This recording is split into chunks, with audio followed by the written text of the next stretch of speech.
আশা চমকে উঠল এসব শুনে। আদনান এগিয়ে গিয়ে টি শার্টের পিছনে এসব লেখা দেখে হতভম্ব হয়ে গেল।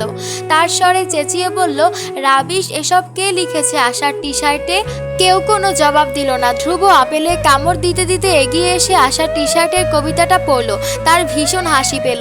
হাসি সামলে রেখে গম্ভীর মুখে বলল, ছাদের রুমের দেয়ালেও কে কি সব হাবিজাবি লিখে রেখেছে ভাইয়া। দুজনের লেখাই তো সেম মনে হচ্ছে।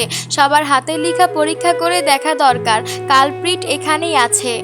শালুকের ভীষণ হাসি পেল এই কথা শুনে। মনে মনে বলল, এই শালুককে ধরা এত সহজ না। শালুকের মাথায় বুদ্ধি কিলবিল করে, বুঝলি, আমার বাম হাতে ছড়িয়ে ছিটিয়ে লেখা চেনার সাধ্য তোর মতো প্যাঁচামুখর নেই।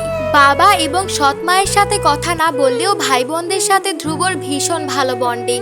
ছোট ভাই দিব্যকে বলল, ছুটে গিয়ে কাগজ কলম নিয়ে আয়। ভাইয়ের আদেশ শুনে দিব্য ছুটে গেল। তারপর কাগজ কলম এনে একে একে সবার লেখা পরীক্ষা করা হলো। ধ্রুব গম্ভীর মুখে বলল, না, কারো লেখার সাথেই ম্যাচ করছে না। আদনান চিন্তিত হয়ে বলল, আফিফার কাছে যে বাচ্চারা পড়তে আসে ওদের মধ্যে কেউ হতে পারে। ধ্রুব মাথা নেড়ে বলল, হতে পারে। শালুক মনে মনে বলল, বড় গাধা আর ছোট গাধা, দুই গাধা আজীবন তপস্যা করলেও শালুকের মতো ট্যালেন্ট হতে পারবি না।